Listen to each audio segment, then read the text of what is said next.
Thank you, and good evening, Redditch Astro. We are amateur astronomers, and we tend to think of the universe as being full of stars and galaxies that emit light. But they emit far more than light. They also emit charged particles that go flying across the universe, and we can actually see. Here, for instance, we are seeing cosmic rays in a cloud chamber. Notice every once in a while you see a flash of light, sometimes a wiggly streak, sometimes a straight line. Those are charged particles that are going through a cloud chamber. Now, a cloud chamber works in much the same way. You're used to the idea that when an aircraft flies through the sky, it can produce a contrail, a condensation trail of water droplets behind it.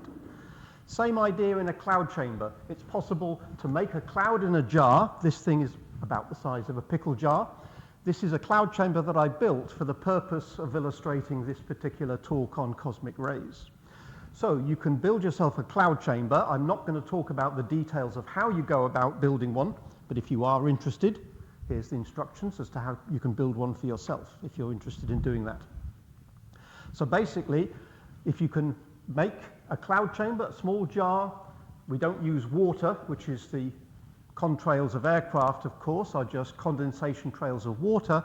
In a cloud chamber, we put a little bit of alcohol inside, and droplets of alcohol indicate the passage of a charged particle. You can see a few streaks as we go by there.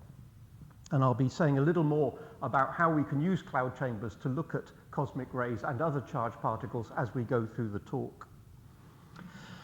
So this is cosmic rays. I wrote this a little while ago because I thought an awful lot of astronomy is based on what we do with light, how we take light, how we image light, how we use either our eyes or imaging devices like cameras. But I thought there was a little bit of a gap, if you like, in terms of understanding what these charged particles are all about.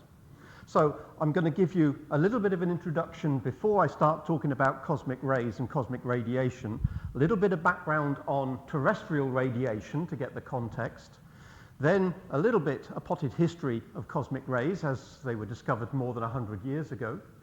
Then I'll say a little bit about how cosmic rays are actually detected, either in space or here on the ground.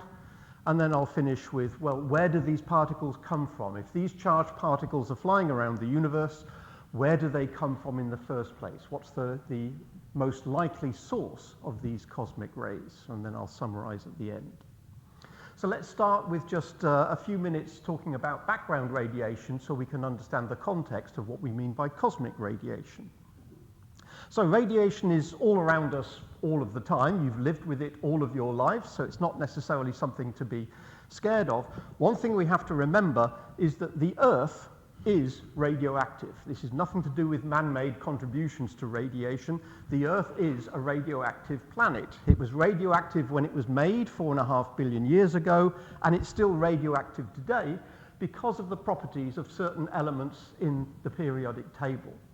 So when we look at all of the atoms in the periodic table, perhaps you've forgotten this since it was up on the wall of your school many years ago, but basically there are two, you could argue, two types of atoms. Atoms that are stable, in other words, once the atom has been made, then the atom remains essentially unchanged forever.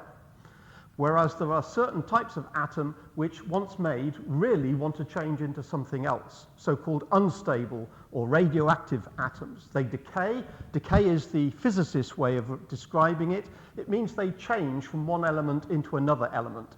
They don't decay in the sense that they go moldy. They decay in the sense that they change from one element, one position in the periodic table, to another position in the periodic table. And when an atom changes from one element to a different type of element, the nucleus of the atom usually spits out some sort of charged particle, and that's what we're measuring when we look at charged particles in a cloud chamber if we're looking at terrestrial sources.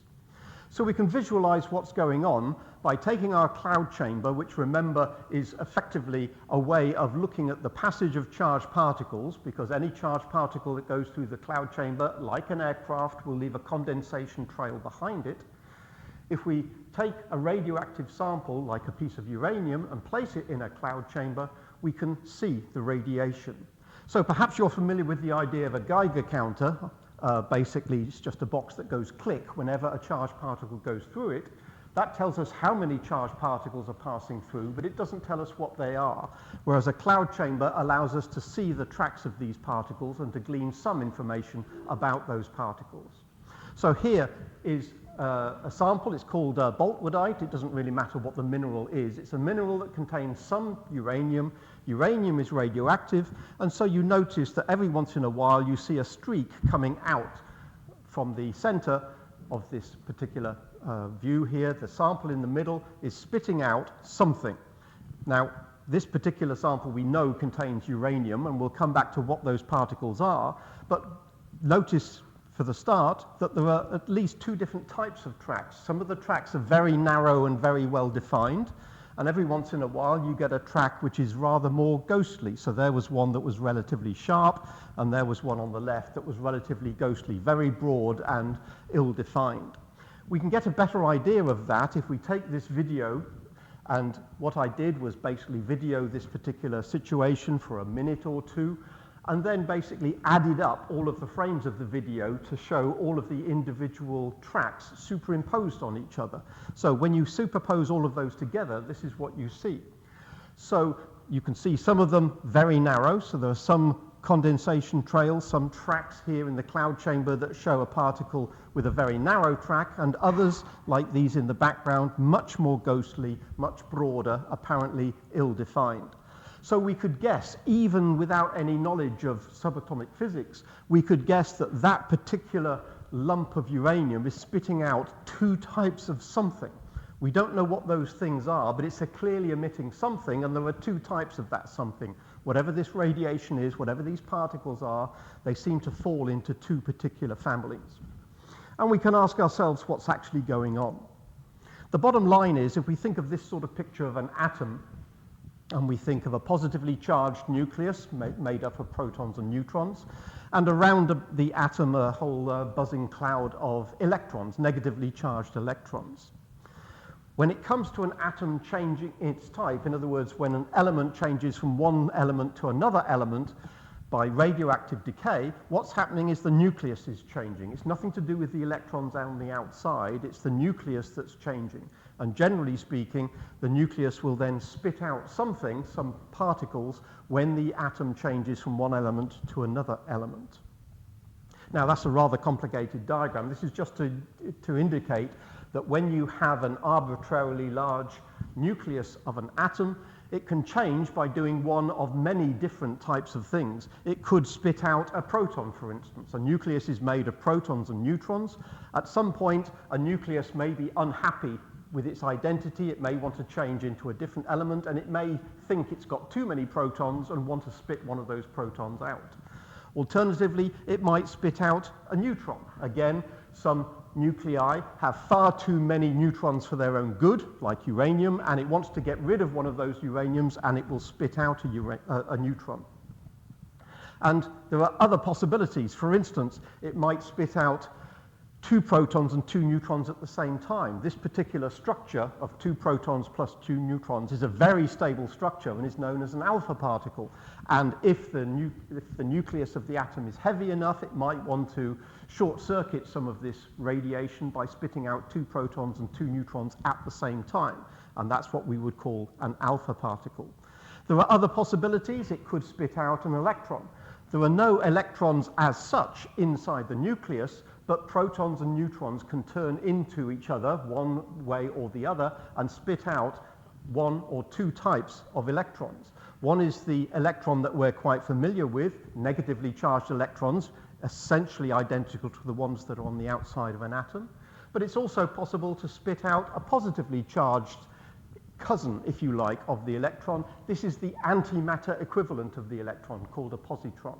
So nuclei can spit out a lot of different things, including not particles per se, but electromagnetic waves. They can actually spit out gamma rays. If they're particularly excited, if they've got far too much energy, they might spit out gamma radiation.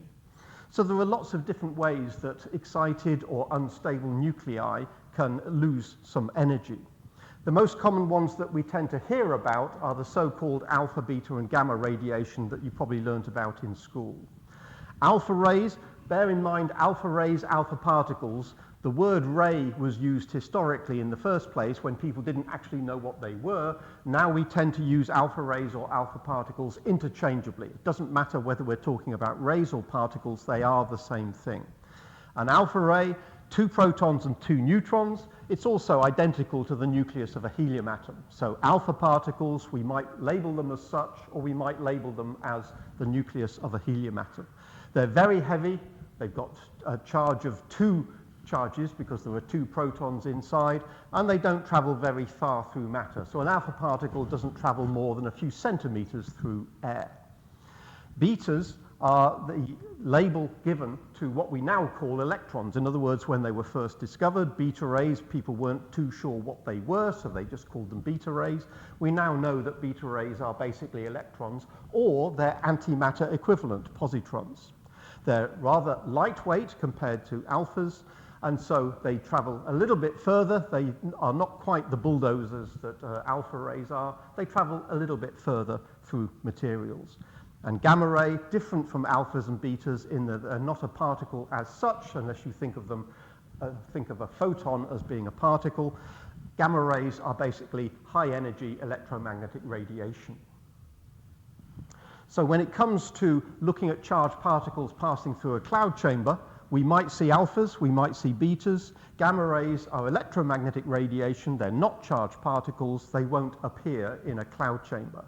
So if we remind ourselves what we saw when a radioactive sample was placed in the cloud chamber and ask ourselves what's actually going on, those 2 types of radiation that we can see, leaving narrow tracks or broad tracks, we can actually identify those in terms of the alphas and the betas. The faint ghostly tracks are the alpha radiation, very broad because the alpha behaves a bit more like a bulldozer, producing a lot of condensation stretched out laterally as it goes through the cloud chamber. The electron is a tiny particle which leaves a very narrow track and tends to be a little more straggly because it's a lightweight particle. It can ricochet off the air or alcohol molecules that are in the cloud chamber. So again, if we remind ourselves what we saw, some very narrow tracks, some very broad tracks, alpha and beta radiation. So one of the advantages of a cloud chamber over, for instance, a Geiger counter, which just clicks when something goes by, the cloud chamber allows us to see what that track looks like, and it enables us to identify what type of particle is actually passing through. Again, just a bit of context. Different cousins of radioactive atoms are known as isotopes.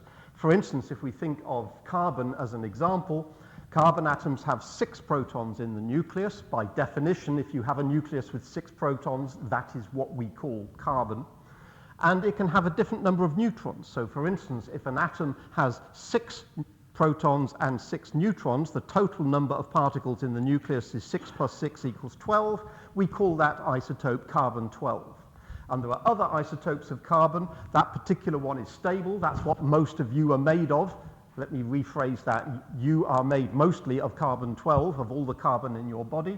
A little bit of you is carbon-14, where again you have 6 protons in the nucleus, but now you have 8 neutrons. That's a different isotope, a cousin, still carbon, but a different type of carbon known as carbon-14, because there are 6 protons and 8 neutrons. And a lot of atoms have different isotopes, different numbers of neutrons, giving you cousins that are all given the same label, carbon or nitrogen or oxygen, etc. Now, it just so happens carbon-14 is unstable, it's radioactive. Carbon-12 is stable, and that's what you're mainly made of.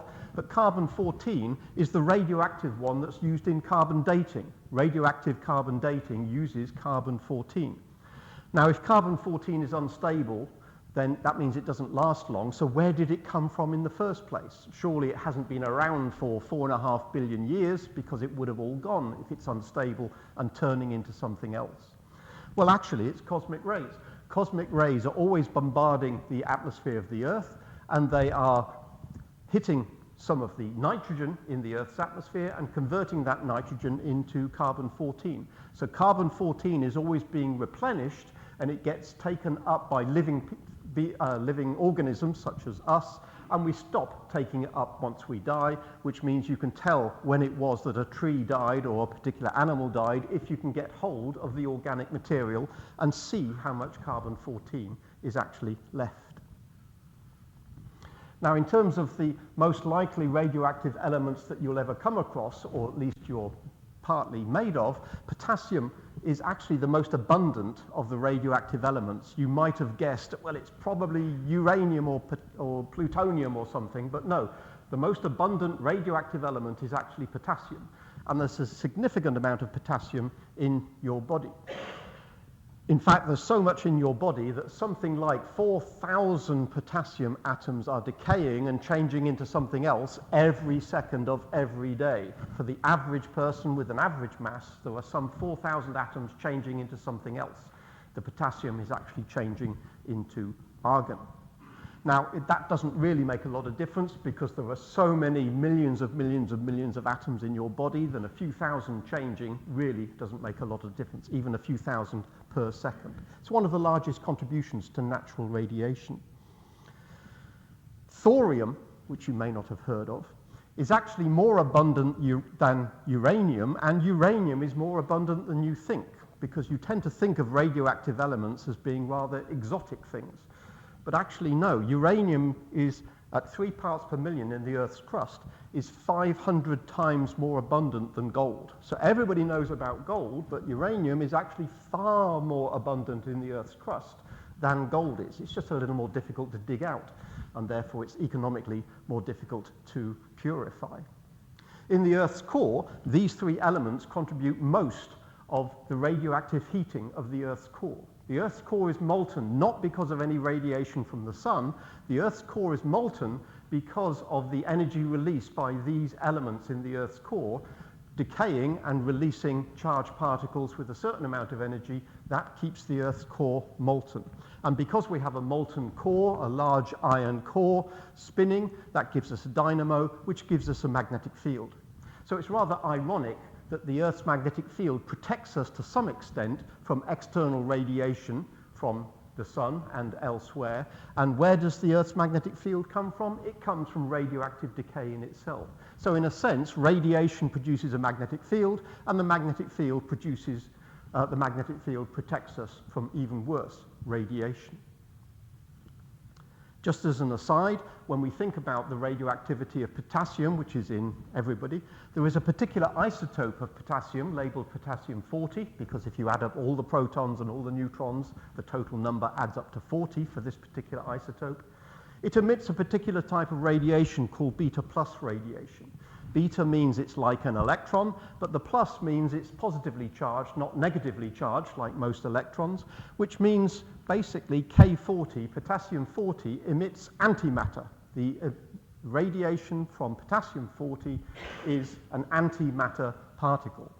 And that means any food rich in potassium is an antimatter producer. For instance, bananas, Brazil nuts, produce antimatter. They spit out antimatter, not a huge amount of it, not that many particles per second, but bananas do produce antimatter. And that's one of the reasons that somebody had the bright idea a while ago when talking about low levels of radiation, rather than talking about the physics units that physicists use, why don't you talk about the banana equivalent dose? Why don't you talk about, well, how big a dose is that compared to the dose you would get by eating a banana? In other words, we don't worry about the actual physical, how many joules of energy is that, how many calories. Literally, it's just how much is that compared to a banana. And that's been used once or twice just to give a sort of scale, if you like, to low levels of radiation. For instance, if eating a banana gives you 1 banana equivalent dose of radiation, then how much do people receive from cosmic rays? Cosmic rays are flying through the universe. Some of them make it to ground level. Some of them are passing through this room as we speak. And you can work out what every human receives in terms of cosmic radiation every day. And it turns out to be approximately a dozen or so bananas. That's just a sort of way of comparing the dose from one with the dose from another. Bear in mind that cosmic rays, because they are coming from above, actually your cosmic ray dose would be higher if you're in an aircraft because there's less air above you, and so you get a larger cosmic ray dose. This is why pilots have to be careful in terms of how many hours they spend at altitude, because they would otherwise perhaps reach their annual limit to how much radiation they can receive if they take too many high-level flights that are relatively prolonged. It's not too bad if you have short haul, but if you're spending 8 hours a day at altitude and then flying backwards and forwards a few times a week, you will very quickly build up a large radiation dose. So they have to watch out for that for pilots. So it would be something like double if you spend a lot of time flying. If you go on a lot of holidays, you'll receive twice the radiation dose of anybody who doesn't go on a lot of flights for holidays. And the final point before we finish this idea of terrestrial radiation, not all radioactive samples are solid, like a lump of uranium or a lump of plutonium or a lump of potassium. There are a small number of radioactive elements, such as radon. Radon is the most well known, that is actually not in solid form, but is actually a gas. Radon is a radioactive gas, which again is pretty much everywhere. I can guarantee that there are atoms of radon in this room that are currently spitting out radiation. They're the result of the decay of uranium. And you would ask, well, where's the uranium in this room? Probably none in the room, but there might well be under your feet. Most rocks, most soil contains a very small amount of uranium. And uranium produces radon. Radon is a gas, and it bubbles to the surface and eventually fills rooms like this. So I can pretty much guarantee, if you look at a radon map, you'll find where it's most likely to be concentrated. There's more uranium in granite than any other rock, and so if you look at which parts of the UK are very rich in granite, the mountainous areas, the Pennines, the moors of the southwest, for instance, as well as Cumbria, Cambria. If there's a lot of granite around, there's probably a lot of uranium, which means there's a lot of radon, which means the number of radon atoms in any given cubic meter will be higher. So I've never actually tried to calculate this. I've never taken a cloud chamber down to the southwest in Cornwall to see just how much radiation there is down there, but I'm pretty sure it must be higher than round here. Notice that either in the West Midlands or where I come from in Liverpool, we seem to be in a very low area. Radon gas emits alpha particles. These bulldozers, they don't travel very far, but they do quite a lot of damage in the short number of centimeters that they are flying through the air or whatever material they are passing through.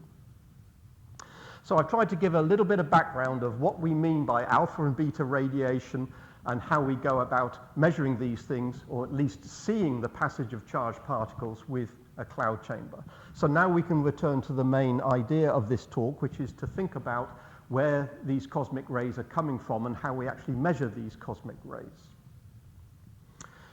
So if we look back to the pioneers of more than a century ago, from the late 1800s to the early 1900s, these, I would argue, are the three pioneers. Perhaps you recognize, I would think you recognize the person in the middle, Marie Curie. You might conceivably recognize the gentleman on the left, Becquerel. He was the discoverer of radioactivity. He realized that some elements are radioactive. In other words, if you take a photographic plate, even if it's sealed inside a light-tight container, if you put a lump of uranium on top of it, it will fog even though no light has reached the photographic plate. So he realized something was happening other than light fogging plates. Madame Curie then synthesized and purified various radioactive elements, and the person you probably haven't heard of, I would guess, is Hess on the right-hand side. He was the pioneer who discovered effectively the existence of cosmic rays. So it was known in the late 1800s that some background radiation existed. The preferred instrument of the time was a so-called electroscope, a gold leaf electroscope, which is a pair of gold leaves inside a sort of bell jar to try and stop drafts and other things affecting the experiment. If you charge up a gold leaf, because like charges repel and opposite charges attract, if you charge up a gold leaf electroscope, two very thin, very lightweight pieces of gold leaf, if they have the same charge, they will separate because they want to repel each other. So when you charge up an electroscope by either rubbing your hair or a balloon or a cat or something else and charging it up, you find the gold leaf electroscope, the gold leaves separate. But over time, they collapse, indicate that something is discharging that charge. Some extra charge is getting in or out. So it was assumed that there was some background radiation going in or out of these electroscopes. And the question of the time was, well, yeah, it definitely exists. Background radiation must exist, but where's it coming from? Is it coming from above or is it coming from below? That was the question they tried to answer back in the late 1800s, early 1900s. And a physicist called Theodore Wolff said, well, we can do the experiment. We can charge up an electroscope at ground level and see how quickly it discharges. And then we can do the same experiment on the top of the Eiffel Tower and see if it makes any difference whatsoever. What he found was it sort of makes a difference, but it's very difficult to tell whether it's proof that the radiation is coming from below or coming from above. In other words, the radiation levels seem to go down, but not by as much as you would expect if it was simply coming from the ground. And then they said, well, what could complicate this experiment? And the most obvious ones are, well, is it possible that the Eiffel Tower is radioactive? Not as silly as it sounds, because the Eiffel Tower is made of iron. Iron is dug out of the ground, and bits of the ground are radioactive. So maybe the Eiffel Tower is radioactive. What about radon? There's radon around, so is it possible the atmosphere is radioactive? So the experiment itself was sort of a good idea, but it was inconclusive. And this is where Hess steps in and says, we need something better than simply going to the top of the Eiffel Tower. To resolve the question of where's this background radiation coming from, Hess realized that the Eiffel Tower just wasn't high enough. You need to get higher. How are you going to go higher than the Eiffel Tower? He designed electroscopes that could work in a balloon. And then he took, in 1911, 1912, he took a whole load of balloon flights by taking these radiation meters, if you like, these electroscopes, up in a balloon to get an idea of whether radiation levels change significantly, and if they did they go up or did they go down when you go to higher and higher altitudes. In 1911, he took a balloon ascent to 1,000 meters, and he found nothing much happened. To within the error that he could do the experiments, it was pretty much the same result.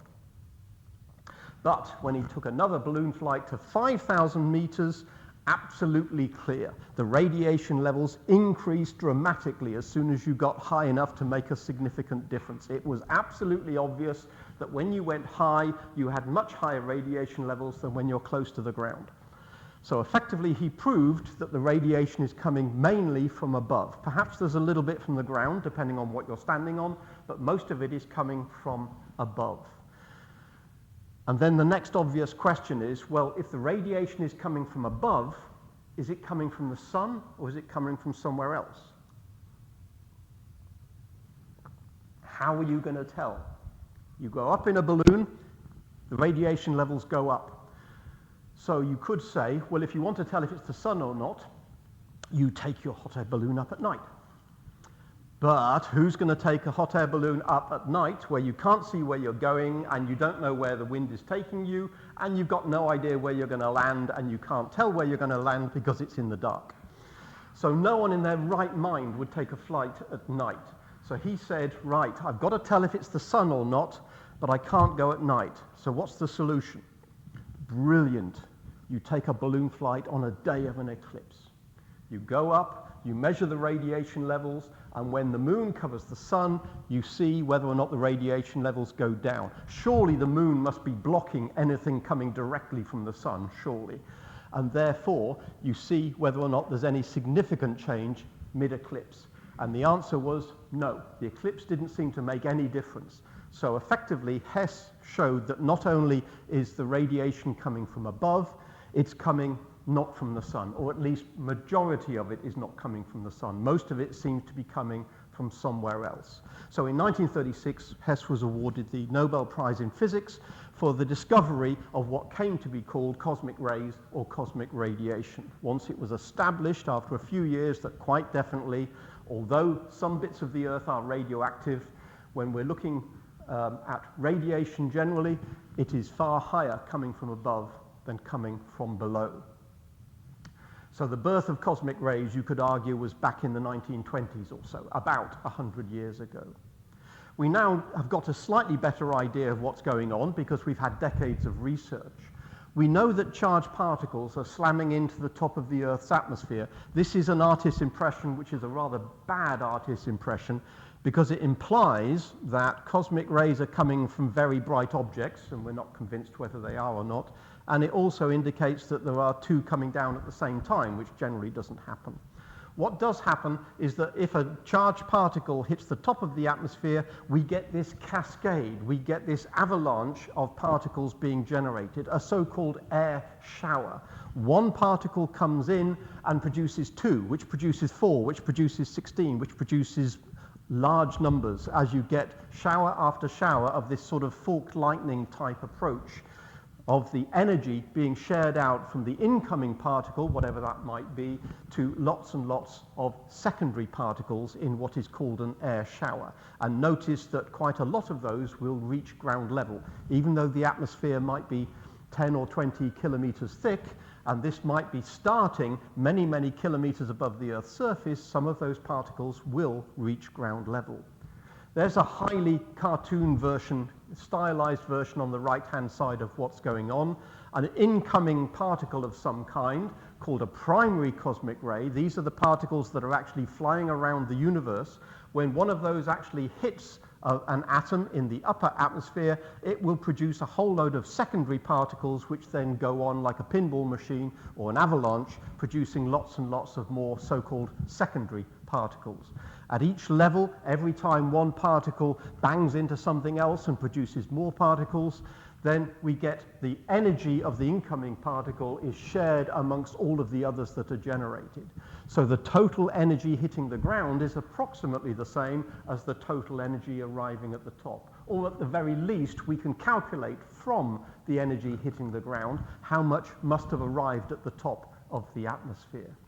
What particles are produced, I'm sure you can't read the individual labels there, but when an incoming particle generates lots of other charged particles throughout the atmosphere, those charged particles, some of them we're familiar with. For instance, the protons and electrons that we are made of are being generated in these so-called air showers. But the air showers also generate particles that we're not made of. A cascade from one primary incoming particle. This cartoon, remember, is very simplified. The previous one is a little more representative. One incoming particle might produce thousands, possibly even millions of particles reaching ground level. Some of those might be protons and electrons. We're familiar with those. We know all about them. But some of these particles that reach ground level, quite a substantial fraction of them, in fact, are not the particles that make us up. They're not the constituents of atoms. Many of these particles are unstable. They're radioactive, effectively. They're unstable. They decay very quickly. They decay in a tiny fraction of a second. Some of the particles made in these showers might only live for a few millionths of a second. But that's long enough for them to get effectively from the top of the atmosphere down to ground level. One of those particles is called a muon. A muon you might not have heard of because it's not part of you. It's not part of me. It's not part of anything we see around us. It's not part of atoms. It's nothing to do with the nucleus of an atom. It's nothing to do with the electrons that are buzzing around atoms. A muon is a completely different particle. You could say it's sort of related to the electron. It's got some of the properties of an electron, but it's much heavier. It's 200 times as massive as an electron. But it also has the charge like an electron that could be positive or negative. But it has no part to play in making atoms. They are made in these showers. They are not part of us.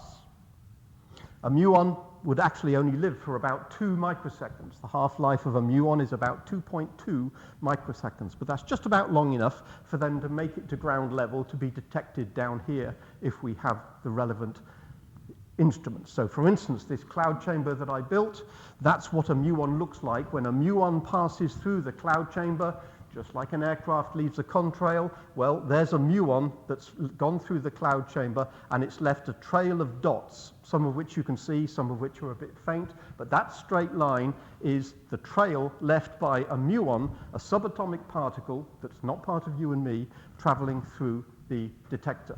How do we know it's a muon? Well, there are sort of ways you can tell.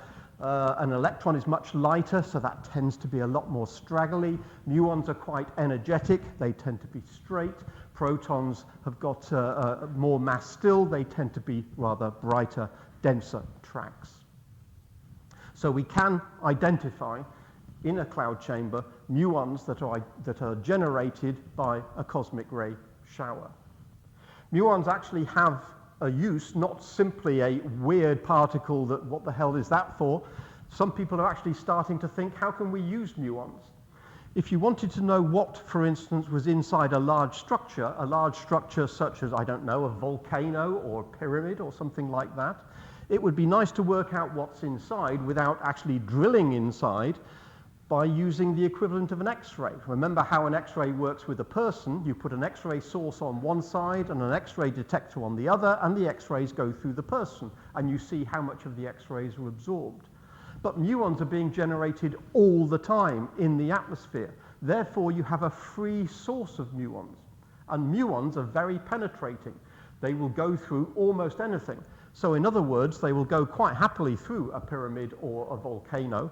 And so if you put a muon detector on one side of this object and catch all the muons that have been through the pyramid, you can effectively work out if there is any variation of density in there. In other words, if this stone pyramid is not totally uniform, if there's a chamber here or a void there, or if this volcano has got a big magma chamber over here, you can see it because the muons will be absorbed slightly differently depending on the makeup of the particular beastie that you're trying to get the muons through. So it's pretty much the same as X-rays, except you don't have to generate the X-rays in the first place.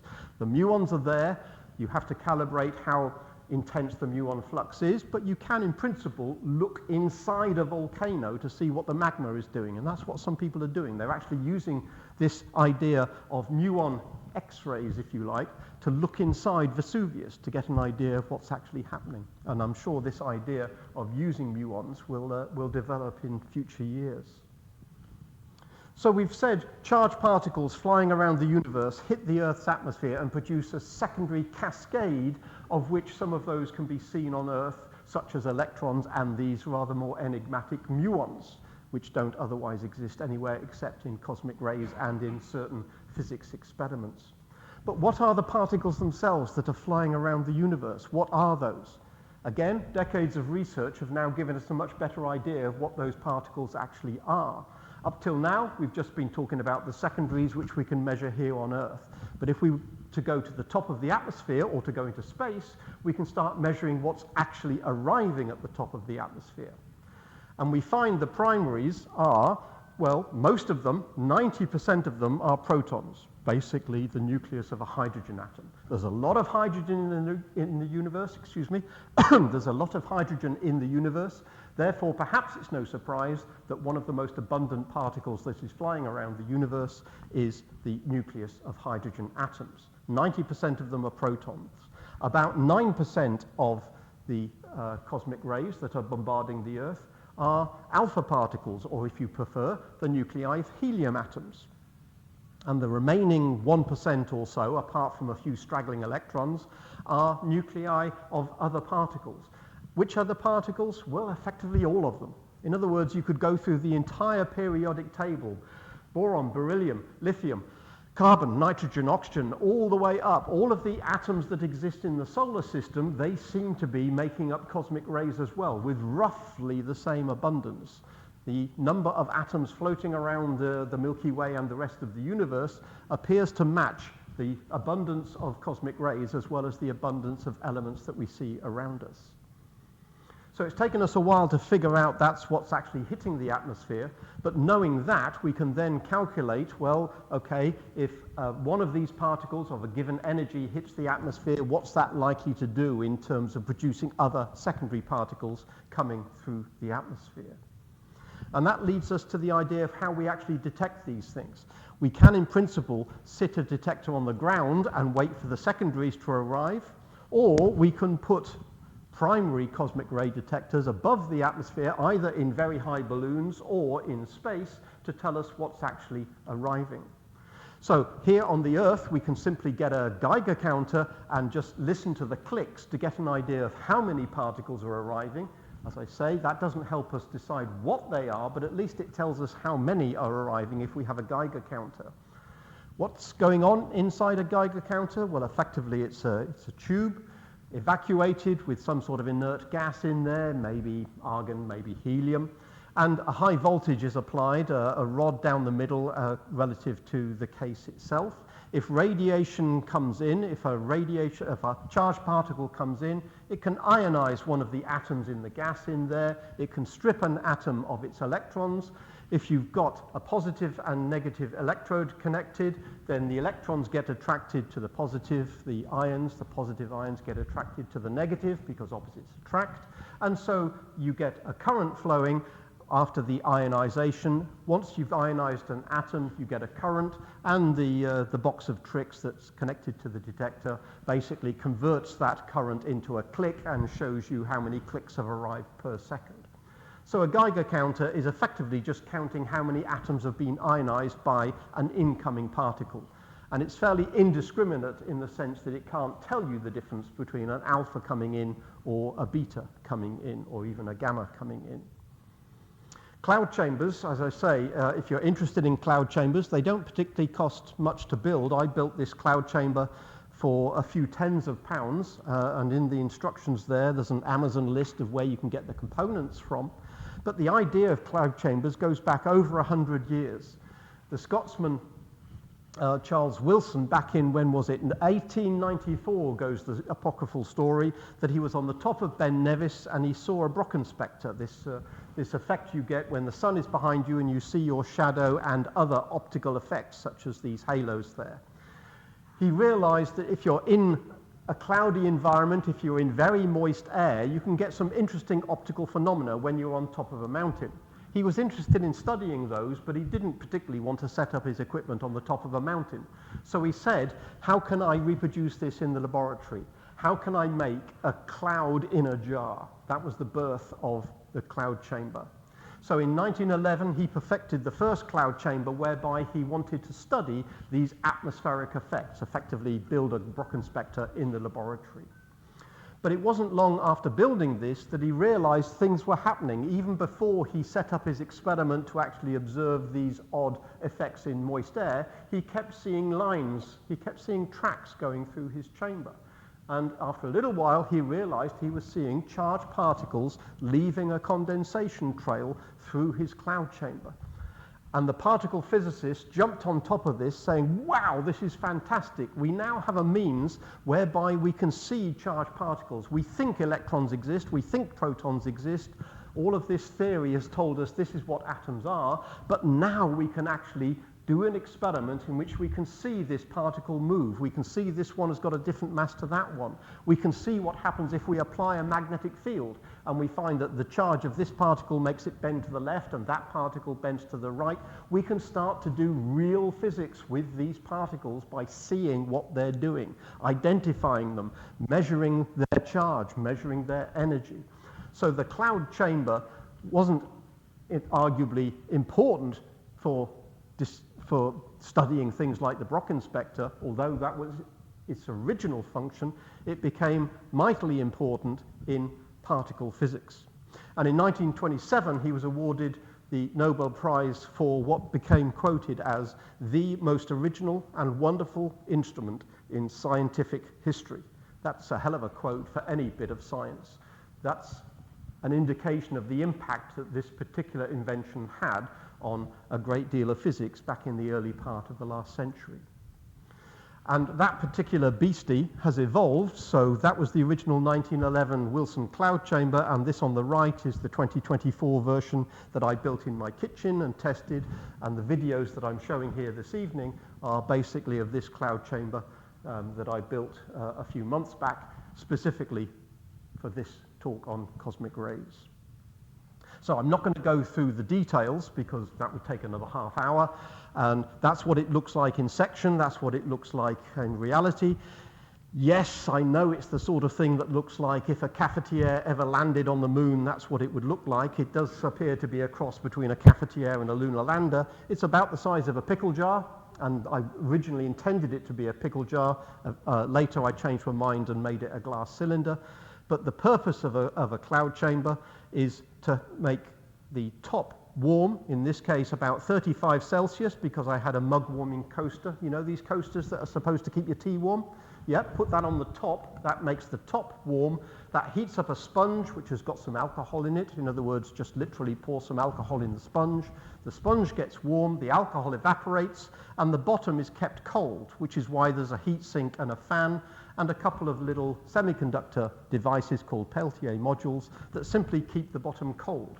So the top gets up to perhaps plus 30 or so, plus 35 Celsius. The bottom stays cold, which means alcohol evaporates at the top, condenses at the bottom, and forms effectively a cloud. Not really a cloud, more of a drizzle of alcohol, and it's that drizzle at the bottom through which you can see these condensation tracks. That's the point just at which a particle can make the alcohol turn into liquid, in much the same way that water vapor is around everywhere in the sky, but the passage of an aircraft will just trigger it to condense into water from water vapor. Same idea. So again, I'm not going to talk about the details, but instructions are there if you want more technical details of how you build a cloud chamber. And as we saw earlier, we can see individual streaks, sometimes wiggly, sometimes very straight. That was probably a proton going through the side there because it was very bright. Other features that we see, if they're very wiggly, it's probably an electron. If it's rather straight, it's probably a muon. We see them all over the place. Every few seconds, you'll see a cosmic ray come through. Remember, this is just a few centimeters in size because we're talking about a cloud chamber which is barely bigger than a couple of mugs of tea. So this is a few square meters that we're looking at, and we can see a few cosmic rays coming through once every second or two, that sort of period.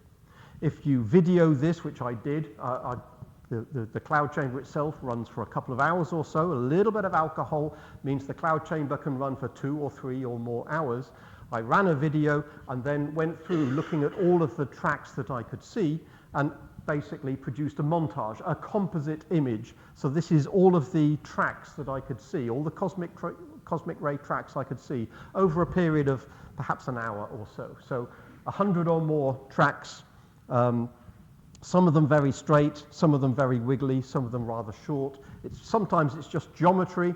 If a particle is coming directly through from above, you won't see much of a track. If it's coming through sideways, you might see a long track. So some of it is purely a geometric effect, not necessarily the amount of energy being carried by each of these particles. But you can certainly pick up many, many hundreds of cosmic rays over a relatively short time. So that's how you might do it if you wanted to do a cosmic ray experiment in your kitchen, but of course the professionals do it rather better than me. So for instance, back in the 1970s when the Voyager spacecraft were launched, they had a cosmic ray experiment on one of the booms of Voyagers 1 and 2.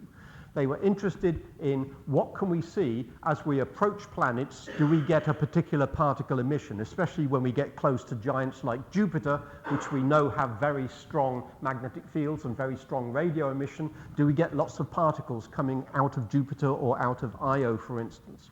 Also, what do we get in the background of interplanetary space? And ultimately, if the Voyagers are leaving the solar system, how does the cosmic ray flux change as we leave the solar system? So the 2012 Voyager 1 leaving the solar system, that was decided, remember, if you remember the history of the Voyagers, they were never quite sure when they had left the solar system. They announced it, retracted it, announced it again. It was decided that Voyager 1 left the solar system in 2012 because of the change in the cosmic ray flux that they saw, which we'll see in just a moment. The Voyager 2 spacecraft, remember that was the one that didn't just go to Jupiter and Saturn, it also went to Uranus and Neptune. Because it went to other planets, it's ended up leaving the solar system a little slower. It didn't get a gravity assist when it went past Neptune. It actually ended up going slower after traveling past Neptune. And so because Voyager 2 is traveling a little slower, it's taken longer for Voyager 2 to leave the solar system. Voyager 2 didn't leave the solar system until 2018. Even though they were launched a few weeks apart, it's taken an extra 6 years for Voyager 2 to leave the solar system. But they've determined that by looking at the most energetic cosmic rays as picked up by that detector on one of the booms of Voyager, they noticed that it was relatively flat and then it started to increase at a particular point at about the same time when the low energy radiation they were picking up, which they thought, what they figured was coming from the sun, not coming from the cosmos, the radiation from the sun suddenly took a dive and the radiation from the rest of the cosmos suddenly took a kick up. So they said that is the point at which Voyager left the solar system, when the radiation from cosmic rays suddenly became a lot higher than the radiation from the sun. That's the point at where you can say there's the boundary. It's somewhat arbitrary, but that's where they put the boundary. This is where the solar system ends. Now the Voyagers are in interplanetary space. We also have cosmic ray experiments elsewhere. For instance, on the space station, in the bottom right-hand corner, you can't really tell the scale from this picture, but that is a cosmic ray experiment. A different view of it makes it clear that it's a relatively big beastie compared to the astronaut there, who's, I don't think, doing anything. He just happens to be in the background. Sorry, he or she happens to be in the background there. But this is a spectrometer, which is effectively looking at what particles are arriving clearly before they've hit the atmosphere. So this is picking up particles, trying to identify how many of them are protons, how many of them alpha particles, etc. But in addition to having space-based experiments looking at the primary cosmic rays, there's a number of experiments done at ground level. Now, these are looking clearly at the secondaries, the ones that are produced by the primary rays hitting the atmosphere, producing a shower. You then look at what happens at ground level. That's perhaps not as desirable as understanding the original incoming primary, but it's a lot cheaper to build an observatory down on the ground than it is to put experiments up into space. One of the biggest cosmic ray observatories is the Pierre Auger Observatory, and it's in Argentina, in a large area of otherwise unused land where you have a huge footprint in which you can set up your detectors. So this is an artist's impression. If you do have a shower of cosmic rays coming in, you want as many detectors on the ground as possible to make sure you catch as many of those secondaries as you can. The shower might be quite a few degrees across. If it's coming from 10 kilometers up, you might be spreading your secondary cosmic rays over quite a substantial area of ground. And in order to make sure you do catch a reasonable fraction of them, these detectors here, these tanks that we see there, they are spread over a large area. And it's difficult, I know your geography of Argentina isn't too good, so you can't tell from that map how big this observatory is. But it's roughly speaking, its footprint is about the size of Luxembourg, the country. Yeah, that gives you an idea of how big an area these detectors are spread over. So what are these detectors, these sort of tanks here that are spaced a few meters apart, spread over an enormous area? How do these tanks actually detect incoming cosmic rays? They're not cloud chambers with lots of people looking in to see what's going on. They are tanks of water. So how would you detect a cosmic ray coming through a tank of water? So that particular detector there is using water, but in fact the same principle that I'm about to explain applies for cosmic rays going through lots of different media, but I'll explain it in terms of air first. If you've got a particle traveling through air or a particle traveling through water, it is possible for the particle to travel faster than light can travel through that medium. Remember, when light travels through water or when light travels through air, it slows down a little bit. And it's possible that if the particles are energetic enough, they can actually travel through the medium, the air or the water, faster than light itself can travel through the air or the water. And if a particle overtakes light, we get a very interesting phenomena. You know what happens, for instance, when an aircraft travels through the air faster than sound can travel through the air. You get a shock wave, you get a sonic boom. And here you can actually see the shock wave because of the way it actually condenses some of the water. So if an aircraft traveling through the air faster than sound can travel through the air produces a sonic boom, what happens when a particle travels through, let's say, the air faster than light can travel through the air? You get an analog of the sonic boom, but it's with light. It's a photonic boom, if you like. And here's a little animation that shows an incoming cosmic ray producing a photonic boom. They interact with the atmosphere. They're traveling faster than light in the air. and you get a photonic boom, which is a blue flash of light. As the particles come hurtling into the atmosphere, you get a flash of blue. And it happens in a few nanoseconds. And you need big telescopes to see this flash of light. So there are telescopes in the Atacama Desert and on the Canary Islands called the Cherenkov Telescope Array, because this flash of blue light is called Cherenkov radiation or Cherenkov light. So you need a range of different telescopes of different sizes, because some of these flashes will be very bright, some of them not so bright, depending on the energy of the incoming particle. So there's a whole set of them being built on the Canary Islands and a whole set of them being built in Chile. They're not complete yet. They've got the first prototype telescopes being put together, and they are not looking at objects. They are looking literally to see if the sky is lighting up with blue flashes. And if they can see a blue flash in the sky, depending on which telescope sees it, in which direction, from the blue flash, they hope to be able to backtrack and say, well, that must have been a particle coming in from this direction to produce this blue flash as seen by this telescope and that telescope. Same idea with the water. If you've got a water tank and the particle travels through the water tank faster than light can travel through the water, you'll get a blue flash, and then you know this water tank has recorded a hit. And you do that for thousands of different water tanks, and you use that to say, well, if these water tanks have registered a hit, then we can work out where this particle must have come from to produce a shower which is consistent with these particular results that we see on the ground. And it works with water, it works with air. It works with water regardless of whether the water is liquid or whether the water is ice. And so a similar experiment is being set up at the South Pole, the so-called ice cube laboratory. There's the laboratory sitting on the ice cap. There's the top of the Antarctic ice cap. There's the Antarctic bedrock. So you've got a few kilometers of ice. What they've done is drill down into the ice and then thread a whole load of photodetectors, effectively detectors for the blue flash. They put them down on a string of pearls, and they've got thousands upon thousands of these detectors instrumenting a cube of ice, 1 kilometer by 1 kilometer by 1 kilometer. Largest ice cube in the world. And if you're having difficulty with the scale, there's the Empire State Building. And there's the Statue of Liberty barely occupying a couple of pixels down the bottom here. So it's a huge ice cube. They want to make a bigger one, but at the moment, ice cube is 1 kilometer cubed. And these are the sort of football-sized photodetectors, thousands of which are looking for a blue flash. So if a particle comes through, this little animation shows what you might expect.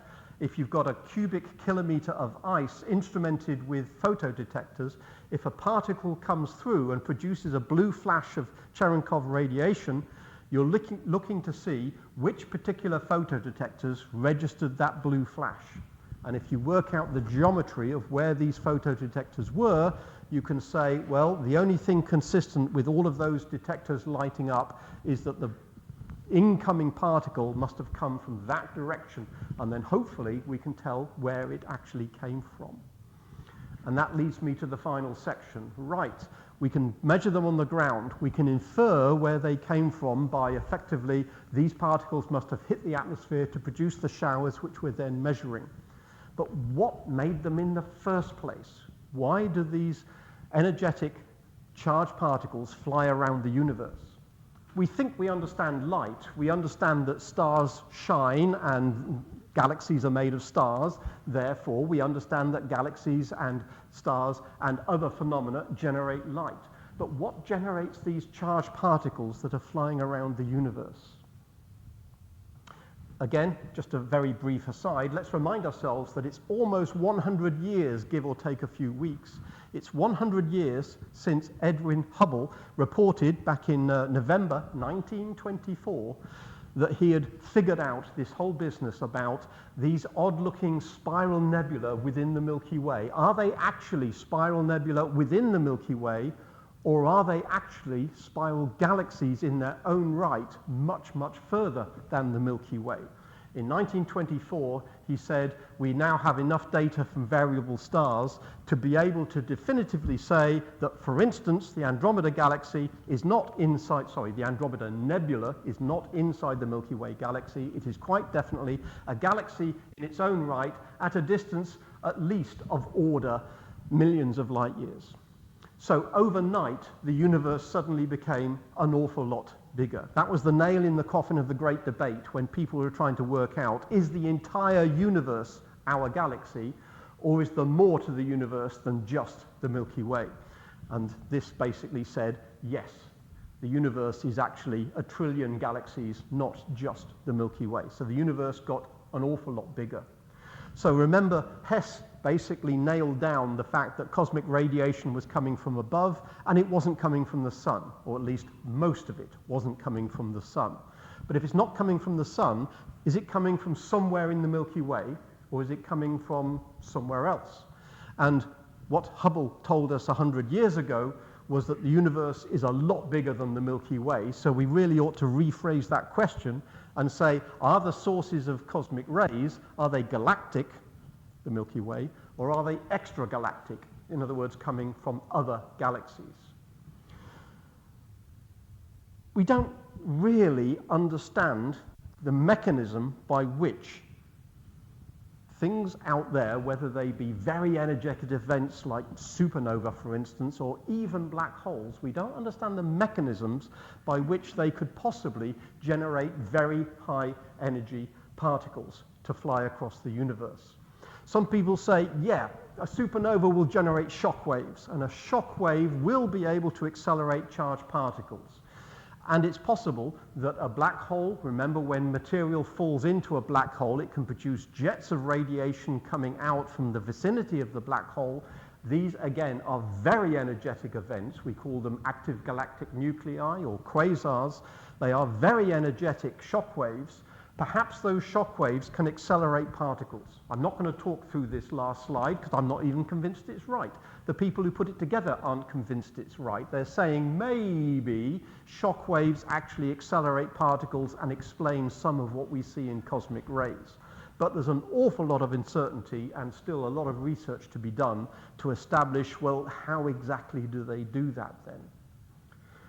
So you could say, well, okay, this shouldn't be difficult. All we have to do to pin down where cosmic rays are coming from is to do what I mentioned before. Shouldn't that be easy? All we have to do is to say, let's watch a few showers and basically backtrack those lines. If we see a shower of particles on the Earth, we just have to sort of triangulate. Well, that came from that direction, and then we see another one which came from that direction, then we see another one which came from that direction. Shouldn't we be able to just sort of effectively trace back to the source to understand, well, where did they actually come from in the first place? What are the objects that are actually producing all of these particles that are slamming into the Earth? And no, it's not simple, and it's not simple because charged particles get affected by magnetic fields. So here on the Earth, we have a very weak magnetic field, which is just about enough to save us from some of the incoming radiation. But magnetic fields are everywhere, and in some cases, they are stronger than the sorts of fields that we have around the Earth. So we know that charged particles get caught in the Earth's field, for instance, even though it's not particularly strong.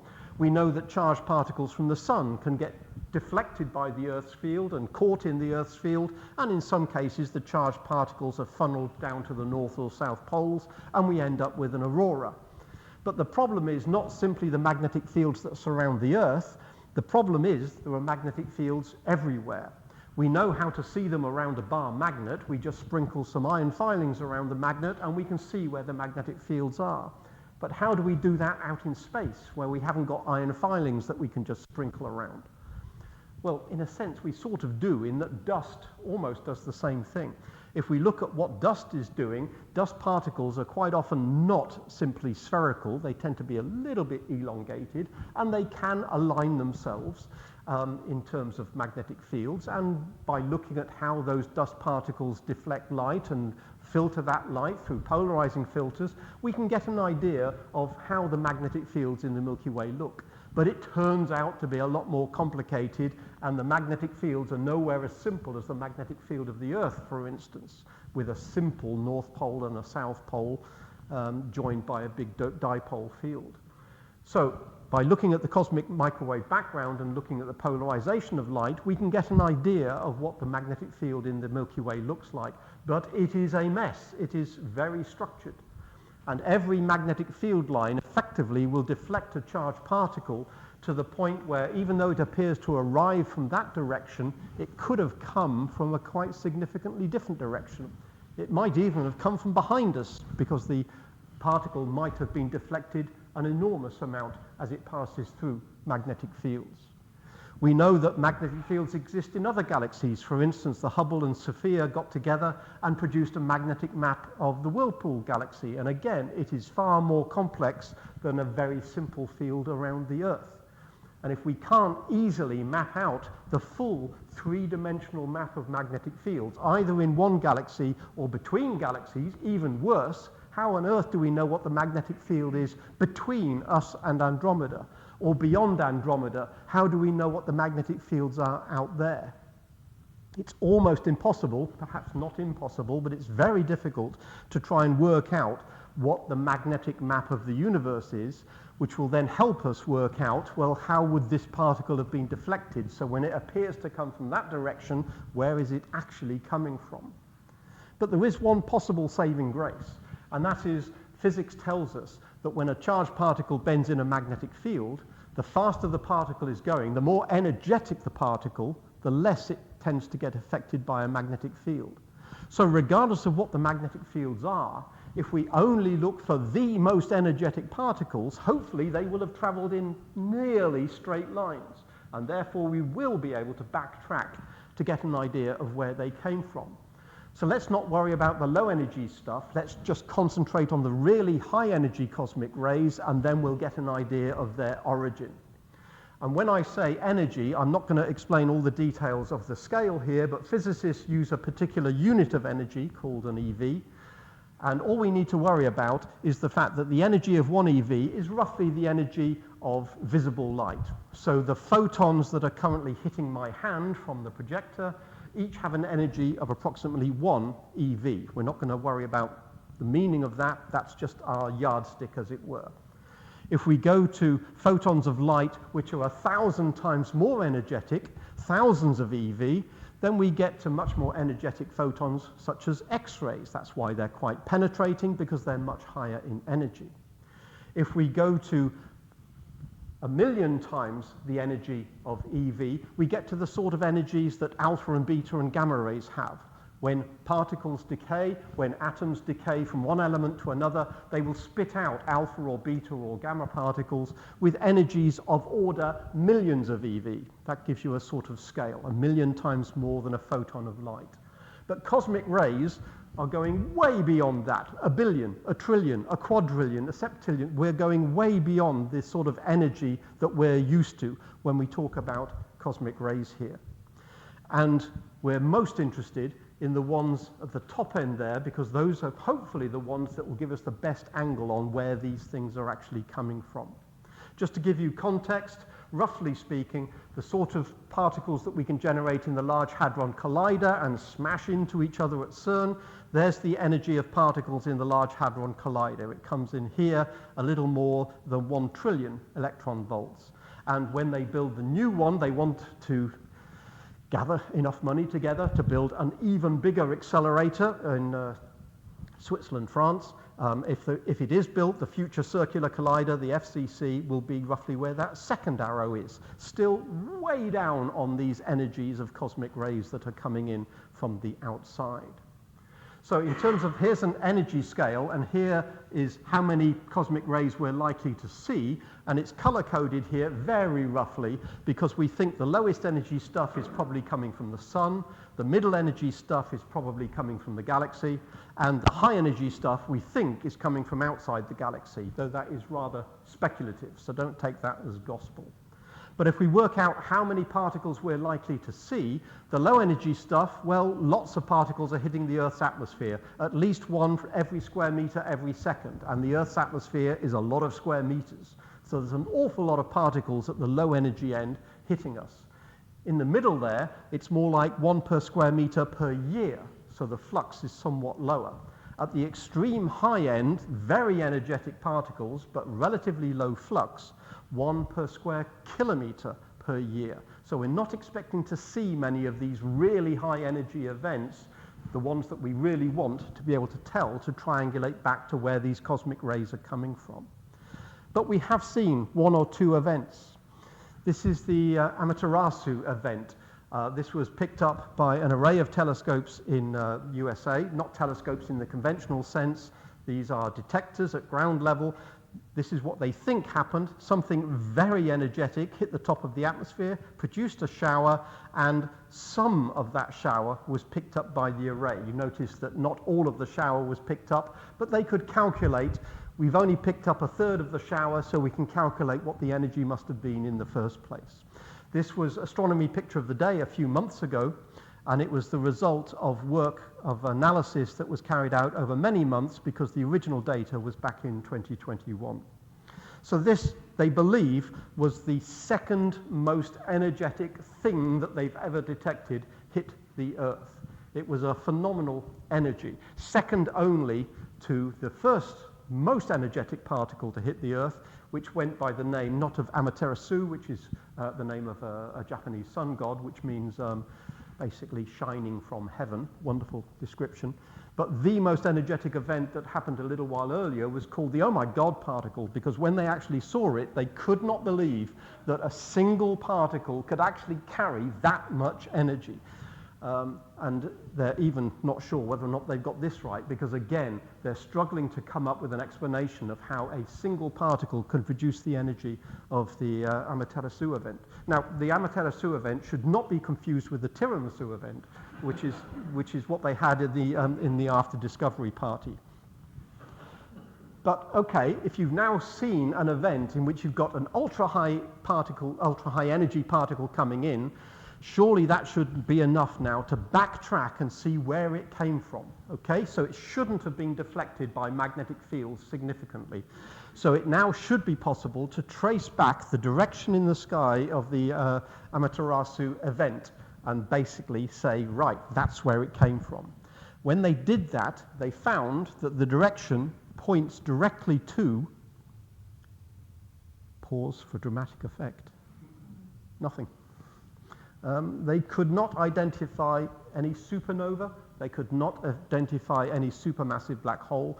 They could not identify anything which appeared to be capable of generating a particle with that much energy. So something is wrong.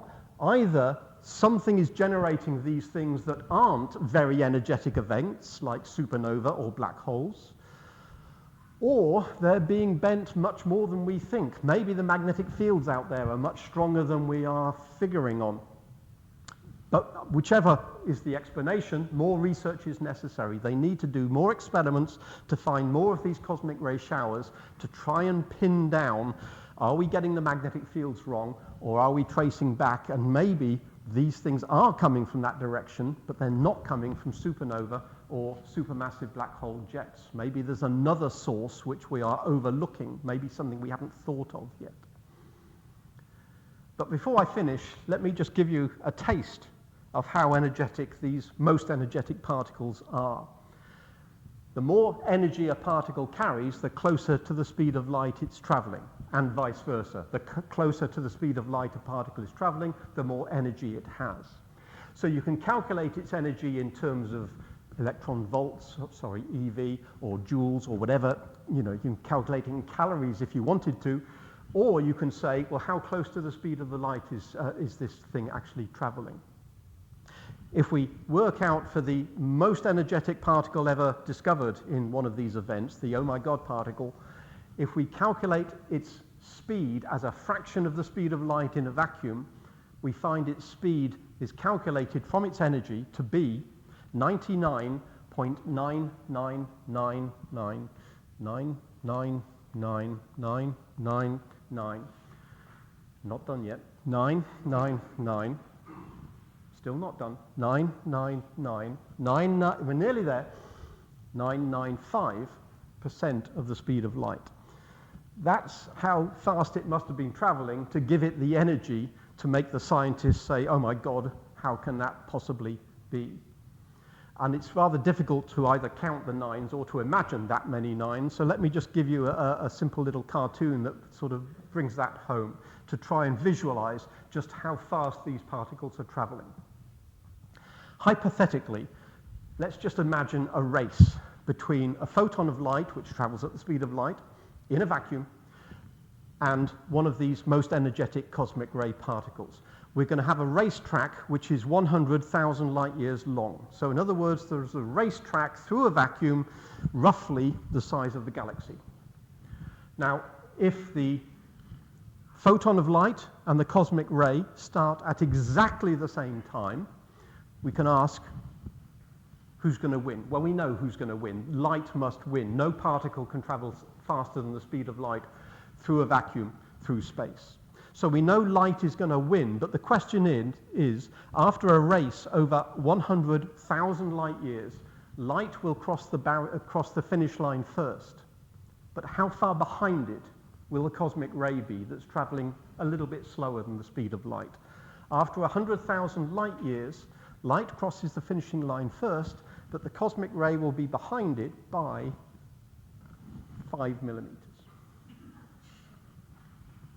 Or if you want to think of it in terms of a stopwatch, you click the stopwatch, you let them fly. After 100,000 years of the race, light travels over the finishing line. How far is the cosmic ray in terms of how far behind on the stopwatch? The cosmic ray would be behind it by less than a nanosecond after 100,000 years. That's how close these things are traveling to the speed of light. And the question is, how do they get that much energy? The theorists say supernova shock waves or black hole jets, but we don't quite understand the mechanism, and we can't show that that's the case because we can't trace back to the actual source. So, in summary, cosmic rays, they are charged particles which are accelerated somewhere, somehow. And we still don't know exactly where, and we still don't know exactly how.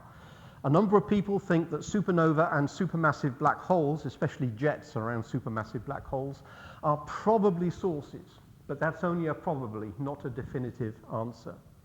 We know that cosmic rays are deflected by magnetic fields, and that's part of the problem. We have to find perhaps a different way of figuring out where they come from. We know that low-energy particles will get their paths effectively completely scrambled, and we're hoping that the higher-energy ones get their paths scrambled by less and will travel in something closer to straight lines, but we're not altogether convinced that's actually true. We know that some particles make it past Earth's protective magnetic field because, for instance, we see them in cloud chambers. Hitting the atmosphere, a primary particle will produce an air shower of secondary particles, and some of those secondary particles make it to sea level. Not necessarily all of them, but a substantial number of secondary cosmic rays will make it to sea level, and they will produce clicks in Geiger counters, and they will produce tracks in cloud chambers. Some of them will be the familiar electrons and protons that we know about because we're made of them, but some of those particles will be more exotic subatomic particles which have no part to play in atoms. So we know they arrive, we can see them. I've seen them on my kitchen table. They definitely exist, but their origins are still somewhat enigmatic. Thank you for listening.